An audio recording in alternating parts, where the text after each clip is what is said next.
everybody. My name is Samuele Marro. I'm a scientist and assistant professor at Mount Sinai School of Medicine. I'm a head of a laboratory in the neuroscience department. And in my laboratory, we use different tools, starting from stem cells to CRISPR, to model human disorders and to understand the cause of different diseases and hopefully to find a cure. So this is the actual CRISPR in action. The black part is the DNA, right? So CRISPR has this huge protein called Cas9. Is a protein, right? As we learned before, everything cool in the cells happens because of protein. So this is a protein that binds the DNA, opens the DNA, and then again, taking advantage of the specificity of the two strands, it uses a little bit of RNA that is built inside the CRISPR. It's called guide RNA because it guides the CRISPR, and it takes advantage of the matching. So CRISPR will scan through the DNA very fast, right? I told you that it will take you 4 years to read the entire DNA, 4 days to read the entire DNA. CRISPR does it much faster. It's super fast, and it doesn't stop until there is a perfect match in the guide RNA and the DNA. That's how the perfect place in the genome is found. So it's sort of like, think about like a search and cut mechanism, right? It's very efficient protein that scans the DNA super fast until it finds the right place, like here I am, this is what I need to stay. It stops and it cuts. So what happens when you cut? DNA is broken. DNA is broken. I told you it's a terrible thing for the cells, but we learned that it's also a way to induce homologous recombination, to induce a repair system. Because usually when the DNA is broken, the cells, the automatic response is like, okay, I better die, right? So it induces a cell death, but sometimes also induces repair. So this repair, this homologous recombination mechanism, we take advantage of it together with CRISPR to mediate a repair and to insert the DNA that we want. So it becomes a copy and paste, right? We are opening the DNA where we want to change and closing it again by inserting a change that we want. This is just to show you is a very, very early days for CRISPR in the application, but in 2020, CRISPR took the first step in human. We managed to take cells from a patient, modify them with CRISPR, put them back.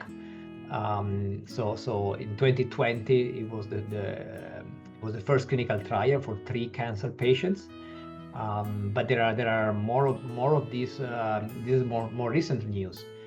We have used CRISPR to do gene editing on different diseases, including trisomy 21, to treat cholesterol. Again, same idea. We take cells from the patient, we make the changes in the DNA that we want, and we put it back. Some other people are also playing. One of the inventors of CRISPR is playing with the idea of even using CRISPR to change the DNA of existing species to bring back species that are extinct, like the dire wolf, which is debatable. But it's just to give you a sense that CRISPR is really becoming a reality, and we are using it every day to change the DNA. So could it but you can't cure disease right now, like, because people still have cancer, right? People still have cancers because CRISPR is very efficient in making a change in one single cell, right? When we do it in our lab, we take one cell, we modify it, that's fantastic. In reality, our body is not made of one cell, it's made of trillions of cells. Oh. You need to be able to change all of them, or at least enough to really have an impact in the disease, which is the challenging part. So that's really where the stem cells come into play.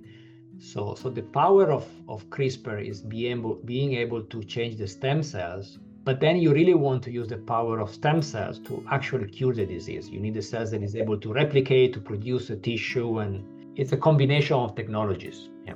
And when you introduce the cell back and like you chop up, CRISPR takes out the bad cell, they can put in a stem cell that can be clean or like to turn into a specialized cell that helps the body?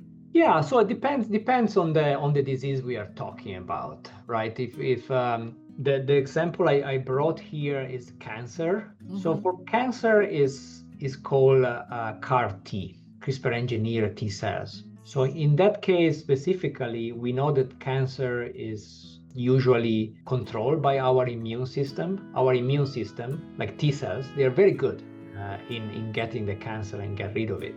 We think that very often we do have cancer, we don't even notice because our immune system comes and kills them. But then, of course, sometimes it doesn't work efficiently enough and the cancer takes over. So the idea of this is that how about we help our immune system? We take the T cells, the immune cells, out of the body. We modify them with CRISPR. We made them like super powerful, basically, right? They modify to be super aggressive and to find the cancer.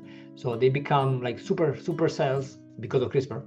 They are put back in the patients, and now they are much more efficient in fighting the cancer. So it's actually happening. It's happening. It's happening every day in our hospitals. Right. So that's CRISPR. And then, of course, we can talk about it. As you can imagine, CRISPR is a tool. We have a tool to scan the DNA and do different things. So this is an evolving area of research, really. In every lab, we come up with new ideas because, some people use it to image it, to check the DNA, to modify even the RNA. So this is just a snapshot of everything that can be done with CRISPR, but it's a technology evolving every day, and every day we have new application of CRISPR.